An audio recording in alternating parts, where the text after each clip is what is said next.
Welcome you everyone to another live session of Teaching, Training and Developing Professional, which is the corporate training branch of Asian College of Teachers. We call it Center for Training and Professional Development. So right now we have thought about discussing a very few things that is right now ongoing in the corporate training market and is quite relevant with the present scenario. Today with us, we have Professor Shritama De Shaha. She is an assistant professor and certified soft skill trainer at Department of Business Management, Techno International Newtown, Techno India Group.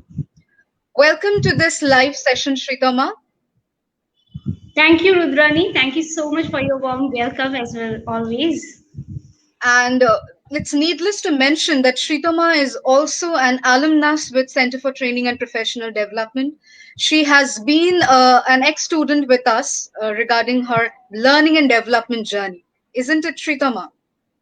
Yes, I have done L&D certification from your concern, and it was an awesome experience with the Thank you trainer, so of much. course, and the organization. Thank you so much, Shritama. So today we will be discussing on a very important topic, which right now, as I said, it's very relevant with the scenario. Because with the ongoing pandemic situation, we already had this discussion in our last live session.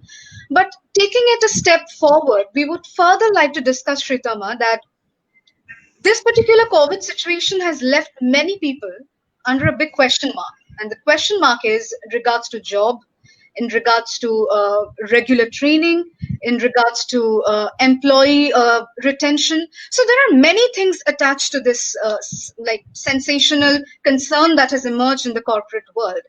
So how do we evaluate a proper corporate training strategy when it comes to this corporate training, and we will be continuing with that in future.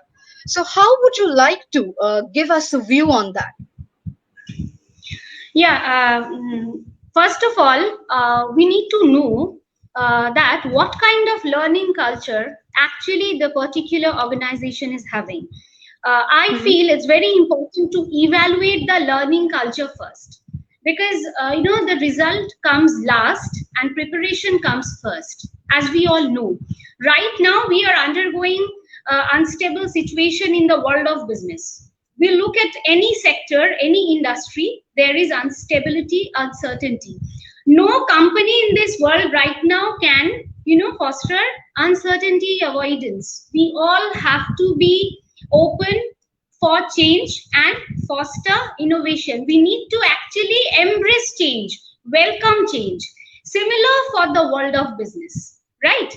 And I think, as you were saying, a lot of uncertainty, lot of fear, loss of jobs, then loss of promotion, then packages. So many things are undergoing the world of L&D, learning and development, and definitely human resource Right. management as a whole. According Hmm. to me, I think it depends on our mentality, especially on Absolutely. our That's a mental very toughness. important part, actually. Yes, yes. How we, through our mental toughness, tackle the situation. I might Right. face difficulty in my job. You might Hmm. face difficulty for it. I know we are not facing that, but still there are a lot of people, a lot of experienced professionals, freshers, Hmm. employees, middle level managers, they all are facing. Now, how to tackle that? Right. I think we have two types of employees in this world. One, servantship mentality, servant minded. Another one is owner minded or ownership Right. mentality. Okay. Now, according to me, servantship is serving the company, doing the job only, just playing my part in the organization, and Hmm. delegation of the authority, maintaining the chain of command. But Right. ownership mentality is just the opposite. I Hmm. consider the organization as mine. Okay, Hmm. I'm the owner of the organization. So Even if I'm I not. exactly so. Even if I'm not the owner, but still I'll consider it to be mine. See, we are sitting at our home these days and working. It's my Hmm. home. Hmm. However it is, Right. whatever it is, I love my place. I love my home, and I should be proud of it. Similarly, Absolutely. whatever is there, I should love my organization and I should be proud of it. So I must Absolutely. give, yeah. So I must give my 100% to the company so that I don't have to meet with skill obsolescence, and neither Right. the Right. company does. Okay, Right. if So Shritam, I'm so sorry to interrupt you over here. I consider you mentioned a very good point. yeah, Is this what you're trying to say, that no matter where I am working, in which position I am working, and how am I taken by the company, since this particular organization has given me a position, since I'm working for this particular organization, needless to mention, and nevertheless, whatever the situation be, my contribution to my level of work, to my entire scenario of work should be 100%. Now, whether exactly. I need to be trained later or whether I have a skill lacking, that comes the later part. But what at this point of time is necessary is what I give. Wherever I'm coming from, whatever idea or whatever experience I have, that definitely is a part of the entire job. But Mhm. at this Yeah, point of time, whatever I am doing is considered to be something very crucial. exactly so. Because I have to upgrade myself according to Hmm. the situation, according to the need of the organization, and according to my core competence. Okay, I Right, might have right. a very good skill. Okay, I may be best in something at something, but right now at this moment I need to master something else. So I need to Right. focus on that also. That's the One ownership point. mentality. Yeah. Right, right. Tell- One point, Shrikama, I'm sure you will agree to this. Because of this pandemic, we know that a lot of people they have lost their jobs. So most of the companies they're running with a limited workforce. Now, a company that used to have 100 employees, they're running now with 50 or 60 employees. And those people who are right now working, they're also delegating the work of those people who have been laid off. So there has Right. been an extra pressure on those employees who are working, and that is the reason it is very important at this point of time to evaluate the strategies before executing a training. Like, I need a Yes. training to be done, or my organization require training. Let's just do that. That should not be the case, I think, at least at this point of time. I would like to know your views on this. Yeah. As we consider the learning culture that you are Hmm. talking about, I feel there are three types of learning culture. One is internal, how the human assets or the human capital they are Hmm. imparting knowledge into the internal environment of the company. Hmm. Second Hmm. is it's external, okay, outward. How Hmm. employees working in the organization, they see how they are spreading knowledge outside. And the Right. third one is both the way. Okay, it Hmm. is coming internally and it is going outward. So the third approach would be appropriate right for this Absolutely. moment. While we Absolutely. design Absolutely. TNA of our training strategy, of corporate Hmm. training strategy, and designing a Hmm. TNA, we must Hmm. consider the third type of learning culture, Hmm. which is Hmm. a free-form one, Hmm. experimental, which will maintain the work-life balance. Hmm. Absolutely. Hmm. But definitely at the end of the day, right now to stabilize things, we have to work hard. We Right. have to put in extra. Absolutely. Now, here I have a question, Sritama. You said that at this point of time, the third level of training format is appropriate. Like, you take and you give whatever you have and whatever you want to take. Now, what do you think? Because at this point of time, we know organizations, they have employees of various age groups, of various age levels. So, how do they combine? Because when we talk about adult learning, when we talk about principles of adult learning in corporate training, it is a very important part, and that needs to be catered when it comes to training both internally and externally. So, what do you think can be done at this point of time? Uh, it is bit easier when there is homogeneous group, training group. Hmm. It Hmm. is bit difficult when there is heterogeneous group. Okay, Right. the type of learners that we have in a group are not similar. Okay, Hmm. some of us are auditory, some of us are visual, some of us they Hmm. belong to a level or different wavelength. So we need to understand our audience first very well, whom we are imparting the training to. Apart from that, our key stakeholders and the internal administrators of the company, they are our indirect audience too. I'm just talking from a trainer's perspective. When we go for a training, even we give training through on a virtual platform, we only focus on our trainers. But right now, we have to focus on something else. What is the main requirement of the company? How the stakeholders, key stakeholders, they will favor or they will utilize it to the direct profitability. How it could affect the company's profitability. That really does matter right now. And talking about the different demographic profile, different age, different educational qualifications, level of experience. Okay, then we need to have, I would recommend that we need to have some type of psychological training also, which will take us on a different level of wavelength according to the current scenario. Because more or less, undergoing little bit of depression, isn't it? Don't you think Absolutely. Because, and not only depression, Shritama, many people, they are not being able to take decision. Like whether it is related to their own position, whether you are a manager or whether you are in a hierarchical position or whether you're working as a just a new intern, a lot of things come when you have to take decision. Now, decision making is always a very important job and a difficult job. We all know that. But when the situation right now is not correct, when the entire atmosphere or the entire environment is so grave, it becomes further more difficult. And I think before a training, as you said, correctly said, that training need analysis is something which is very important to understand your audience. It is also important to understand that what is the actual requirement of your training group as per their age group or as per their position or as per their designation. So yeah, it is very important to understand what kind of a group you are handling. I'll just share a very recent study that I did. One of the most renowned organization, I won't take the name, worldwide, they have handled a very public discrimination incident with company-wide training on racial bias.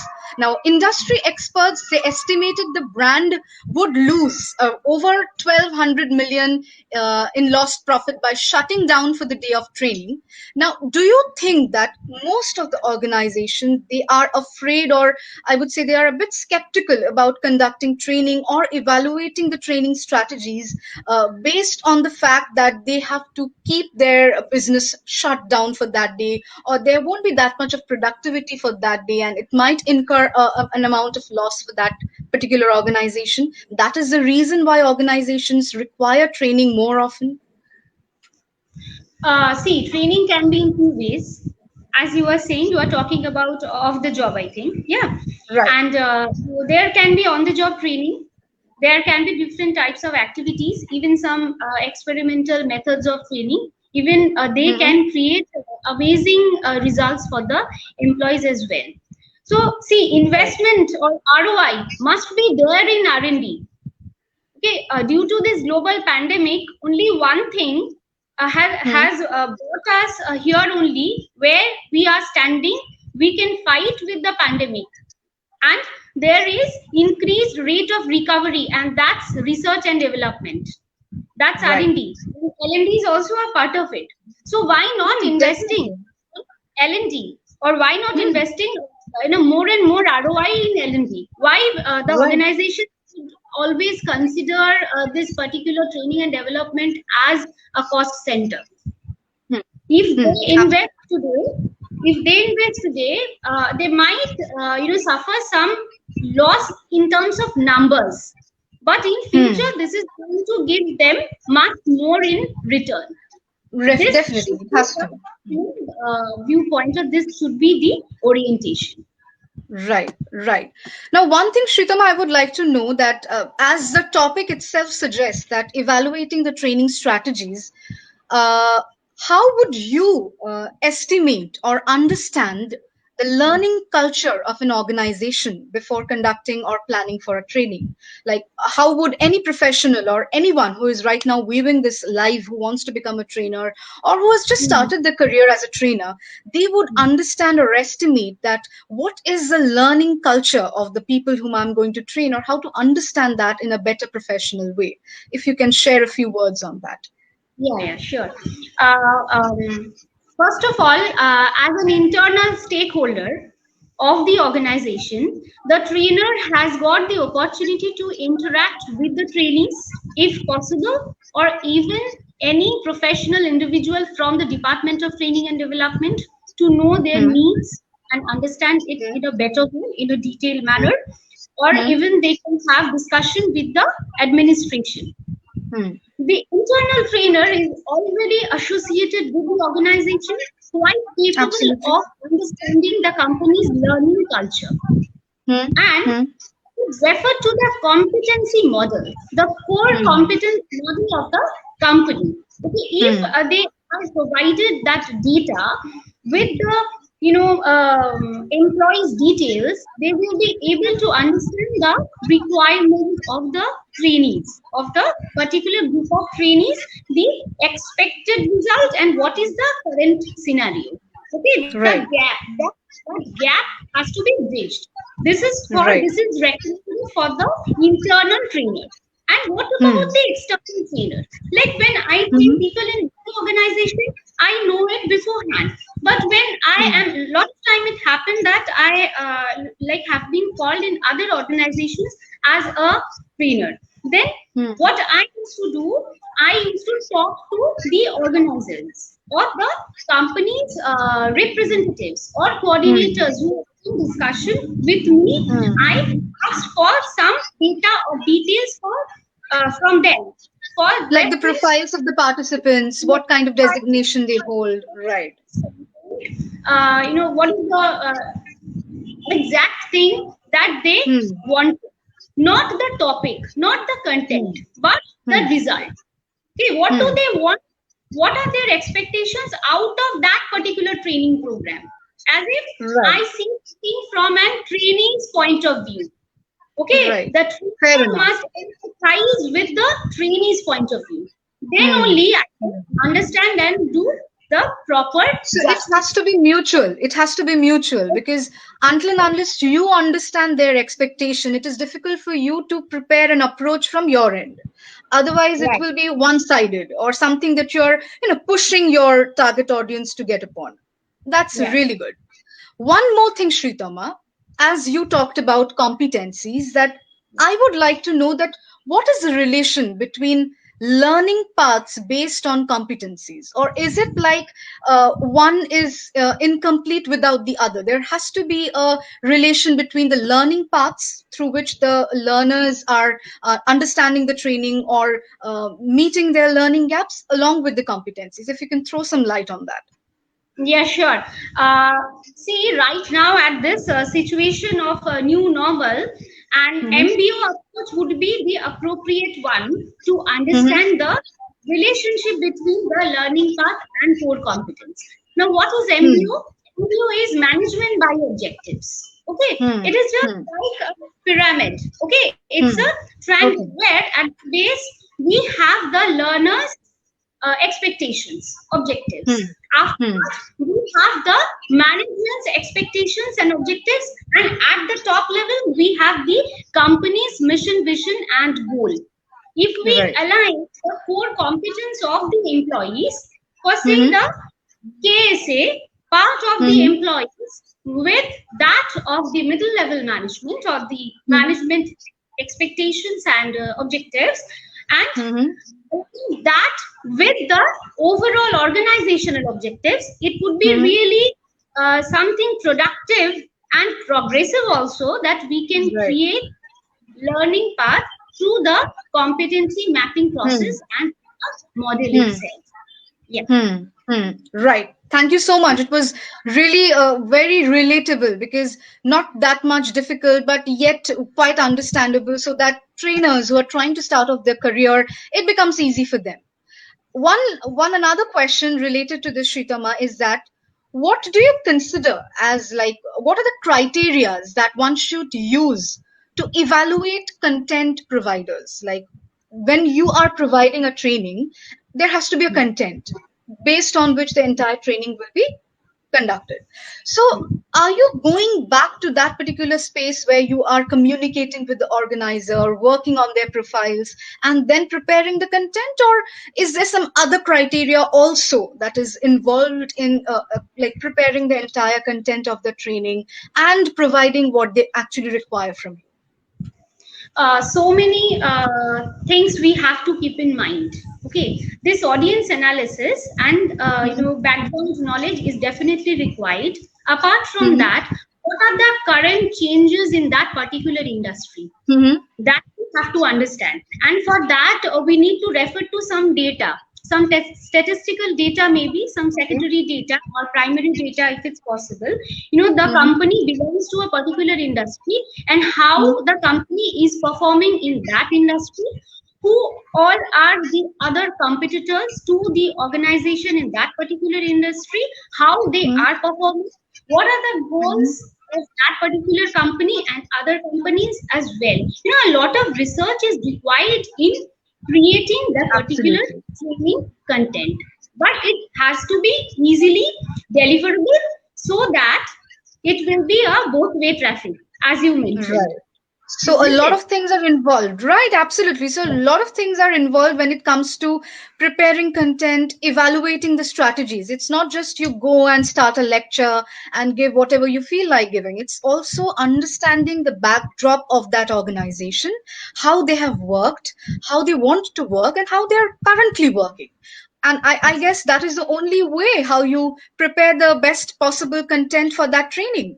So, Shritama, we have a question from our viewers. Shona wants to ask that uh, how do we calculate return on investment during corporate training? Is it measurable? And if yes, then how do we measure that? Yeah, see, there are a lot of models, training evaluation models like Patrick models and others, but I will Mm-hmm. not go into any theoretical explanation or discussion. Rather, I would like to focus on some practical part.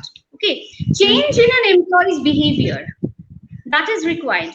Until and unless the employee, particular employee or the trainee, after attending the training program, is not changing any of his or her behavioral aspect while work or just in real life, how can that particular trainee, after attending the training program, can perform in a better way?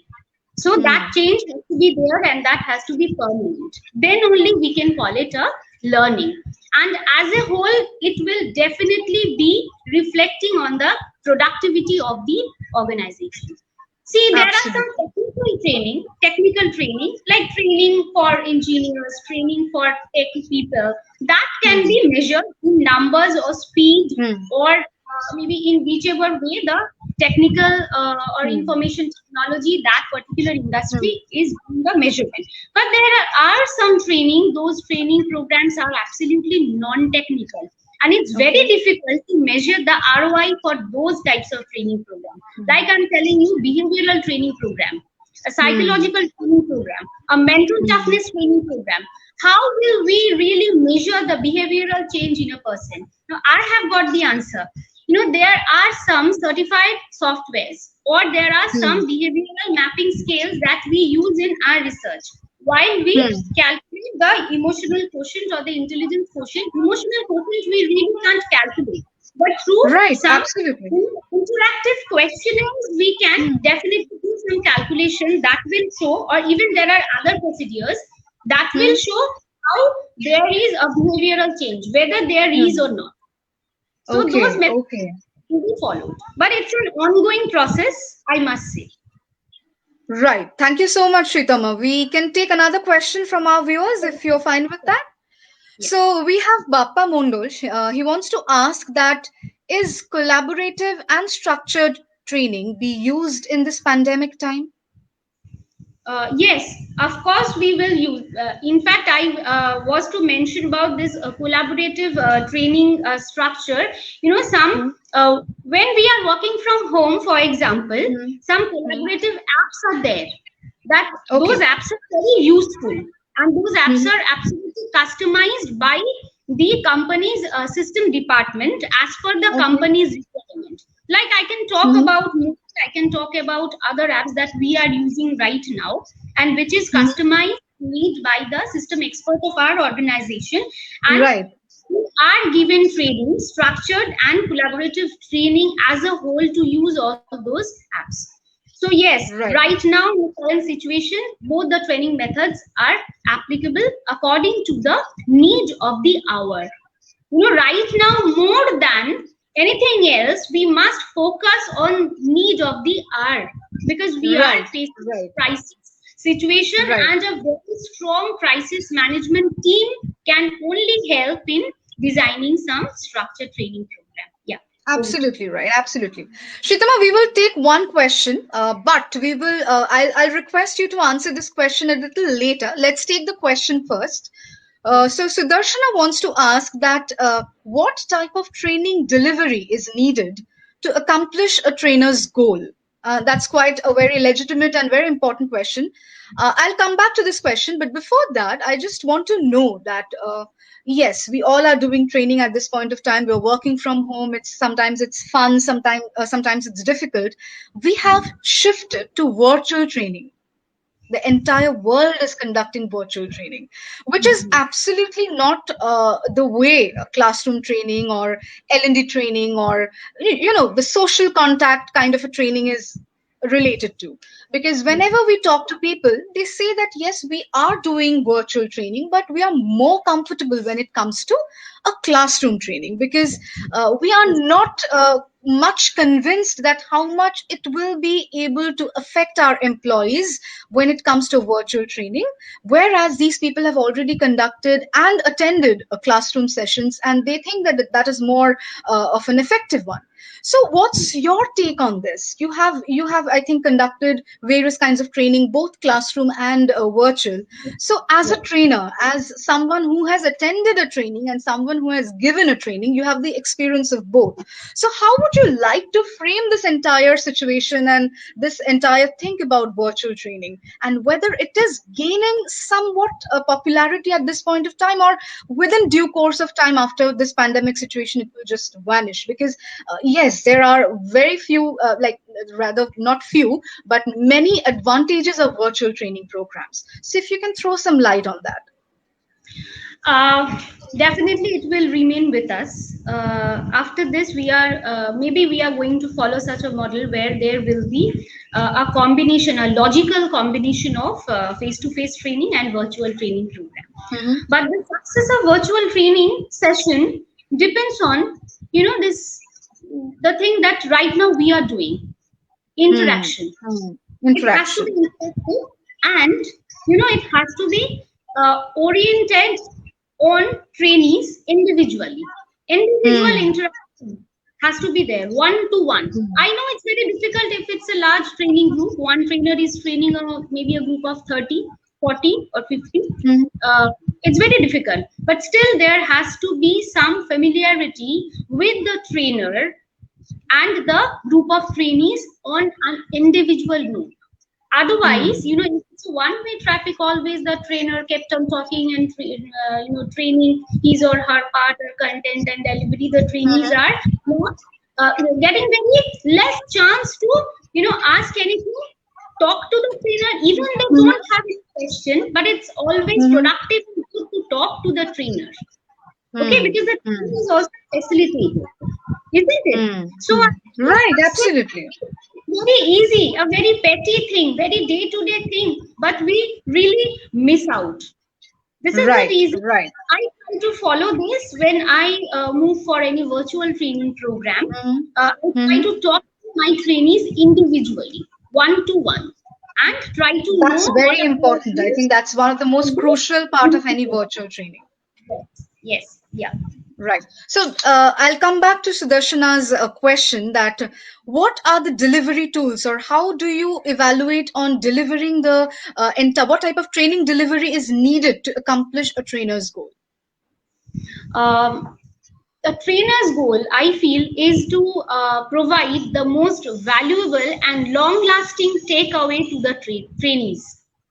That's From the a most trainer, diplomatic answer I have ever heard.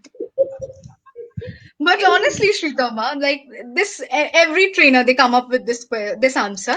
But do you yeah, really think that there is always a speciality of every particular trainer, and that is what there, takes that particular training into different level? yeah, there is. Definitely, there is a speciality, there is uniqueness for a particular trainer.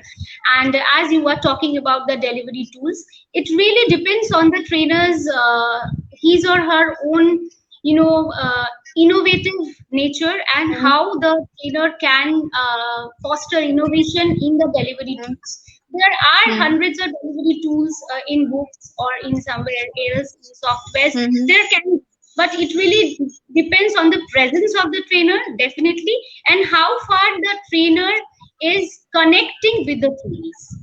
Right, I right, personally. right, right.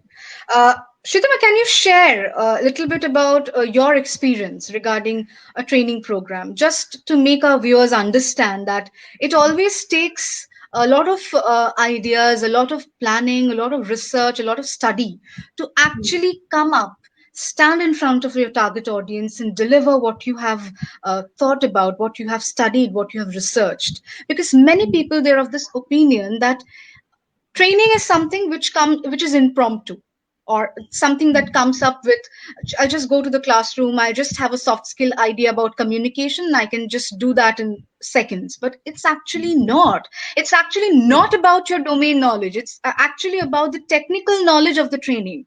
So you have been a trainer as well as a trainee few years back, as you said you've been with us when you did your learning and development. So the journey from a trainee to a trainer, how did that realization seep in that this is actually something that we call a bigger ball game? Beyond that, yeah, always keep your eyes and ears open to gain more and more practical experience from the world around us. This is Mm-hmm, very important. And mm-hmm, nothing is really compatible to practical examples. We hmm, need to keep on collecting, facing, handling practical events and incidents. That hmm, might not be corporate, that might not be professional hmm, in a way. That might be hmm, a daily one, a petty one, a day to day one, a regular one. But we have to keep on the learning switch on 24 into 7. This hmm. is the gap that we can really, this is the trick with which we can meet the gap between a trainee and a trainer.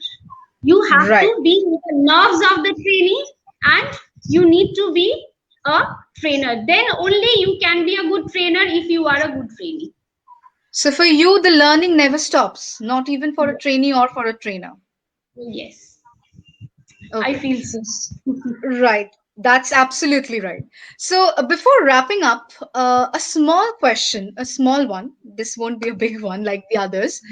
How do you find the relevancy of L&D programs, or people who are not yet certified as L&D professionals, is currently dealing or is currently required in the market? Is the relevancy uh, to that level where actually people are thinking twice before taking up this career, that yes, I should get my trainer certification or I should get my L&D certification? How would you define this entire procedure?